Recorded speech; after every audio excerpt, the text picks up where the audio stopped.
வணக்கம். Robin bro ஆப்பிளின் Tamil சேனலுக்கு உங்களை அன்புடன் வரவேற்கிறேன். என்னோட பேர் ராபின் அண்ட் இந்த எபிசோட்ல யூஎஸ்ல இருந்து நீங்க ஐபோன் 14 மாடல்ஸ் வாங்க போறீங்க அப்படின்னா தெரிஞ்சுக்க வேண்டிய ஒரு முக்கியமான விஷயத்தை பத்தி தான் பார்க்க போறோம். நார்மலா இம்போர்ட்டட் ஐபோன்ஸ் வாங்கும்போது நீங்க என்னென்ன விஷயங்களை தெரிஞ்சுக்கணும்னு சொல்லிட்டு ஒரு டீடைல்டு எபிசோட நம்ம சேனல் ஆல்ரெடி பண்ணியிருக்கோம். அதோட லிங்க் டிஸ்கிரிப்ஷன்லயும் ஃபர்ஸ்ட் கமெண்ட்லயும் கொடுத்து வைக்கிறேன், தேவைப்பட்டுச்சுன்னா பாருங்க. இந்த எபிசோட் பாத்தீங்கன்னா கைண்ட் ஆஃப் ஒரு ரிமைண்டர் மாதிரி தான். அந்த எபிசோட்ல சொல்லியிருந்த மாதிரி நீங்க மத்த கண்ட்ரி யூனிட்ஸ் வாங்கும்போது அதுல ஏதாவது செல்லுலார் ரிலேட்டடா மாடிஃபிகேஷன்ஸ் நடந்திருந்தது அப்படின்னா மற்ற கண்ட்ரியில, இந்தியா மட்டும் கிடையாதுங்க, நீங்க அதை ஆஸ்திரேலியா, சிங்கப்பூர் இந்த மாதிரி எந்த கண்ட்ரியில போய் பயன்படுத்துறீங்க அப்படின்னாலும் நீங்க ரீப்ளேஸ்மெண்ட் அப்படின்னு வரும்போது உங்களுக்கு ப்ராப்ளம் ஆகிறதுக்கு சான்சஸ் இருக்கு. அதே கண்ட்ரிக்கு தான் நீங்க திருப்பி கொண்டு போய் ரீப்ளேஸ் பண்ணிக்கணும். இன்கேஸ் ஃபோன் ஃபுல்லா பிசிக்கல் டேமேஜ் ஆயிடுச்சு அப்படின்னா நம்ம ஆப்பிள் கேர் பிளஸ் இருந்தாலுமே திருப்பியும் அதே கண்ட்ரிக்கு கொண்டு போகணுங்கிற மாதிரி சில சிச்சுவேஷன் வரலாம். சில சினாரியோல எனக்கு தெரிஞ்சு என்னோட ஃப்ரெண்ட் ஒருத்தவங்களே பாத்தீங்கன்னா சிங்கப்பூர்ல வாங்கின யூனிட் இந்தியால ரீப்ளேஸ்மெண்ட் ஆப்பிள் கேர் பிளஸ் இருந்ததுனால சக்சஸ்ஃபுல்லா பண்ணிட்டு இருந்திருக்காங்க. யூஎஸ் யூனிட்ல இப்ப டியூவல் eSIM ஃபீச்சர் வரதுனால மத்த எந்த கண்ட்ரிலயுமே இந்த ஃபீச்சர் கிடையாது. எல்லாத்துலயுமே ஒரு பிசிக்கல் சிம் ஒரு eSIM அப்படிங்கிற மாதிரி கொடுக்குறாங்க. அதனால ரீப்ளேஸ்மெண்ட் அப்படிங்கிறது உங்களுக்கு ப்ராப்ளமா இருக்காது.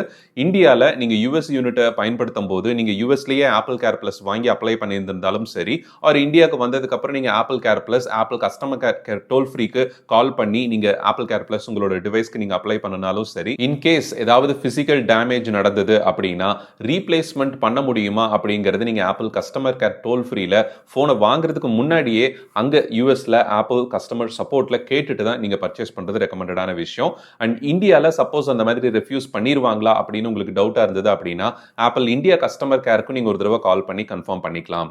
எனக்கு தெரிஞ்சு இந்த மாதிரி சிம் மாடிஃபிகேஷன், செல்லுலார் மோடம் ரிலேட்டடா ஏதாவது சேஞ்சஸ் நடந்திருந்ததுன்னா நம்மளுக்கு சர்வீஸ் ஆப்ஷன்ஸ் இருக்கும். அதாவது அந்த ப்ராடக்ட்ல ஏதாவது பேக் கிளாஸ் உடைஞ்சிருக்கு, ஆர் டிஸ்பிளே சேஞ்ச் பண்ணணும், பேட்டரி சேஞ்ச் பண்ணணும், இந்த ப்ராப்ளம் எல்லாம் இருக்க போறது இல்லை. நீங்க ஆப்பிள் கேர் பிளஸ் இருக்கும் போதே எல்லா விஷயத்தையும் நீங்க பண்ணிக்கலாம். ஆனா ஏதாவது சினாரியோல நீங்க டிவைஸ் ரீப்ளேஸ் பண்ணணும்னு வரும்போது அதே டியூவல் eSIM ஃபீச்சர் இருக்கக்கூடிய போன்ஸை வந்து இந்தியால ரீப்ளேஸ் பண்ண முடியாது. ஈவன் சிங்கப்பூர், ஆஸ்திரேலியா இந்த மாதிரி நீங்க எங்க இருக்கிறீங்க அப்படின்னாலும் அந்த கண்ட்ரில அவங்களால ரீப்ளேஸ் பண்ண முடியாது. நீங்க யூஎஸ்ல வாங்கும் போதே ஐபோன் 14 ப்ரோ மாடல்ஸ் ஆர் ஃபியூச்சர்ல வரக்கூடிய ஐபோன் மாடல்ஸ் அந்த மாதிரி சிம் சேஞ்சஸ் இருக்கக்கூடிய மாடல்ஸ் இருந்துச்சு அப்படின்னா ஆப்பிள் கேர் பிளஸ் வந்து உங்களுக்கு $200 அப்படிங்கிற பேசிக் ப்ரொடெக்ஷன் வந்து இருக்கும். தெஃப்ட் அண்ட் லாஸ்ட் ப்ரொடெக்ஷன் வேணும் அப்படின்னா அடிஷனலா ஒரு $70 வந்து நம்ம பே பண்ற மாதிரி இருக்கும். இந்தியன் பிரைஸோட கம்பேர் பண்ணும்போது 35,000 to 40,000 வரைக்குமே பிரைஸ் டிஃபரன்ஸ் வந்துச்சு அப்படின்னா உங்களோட பிரைஸோட கம்பேர் பண்ணி பாருங்க.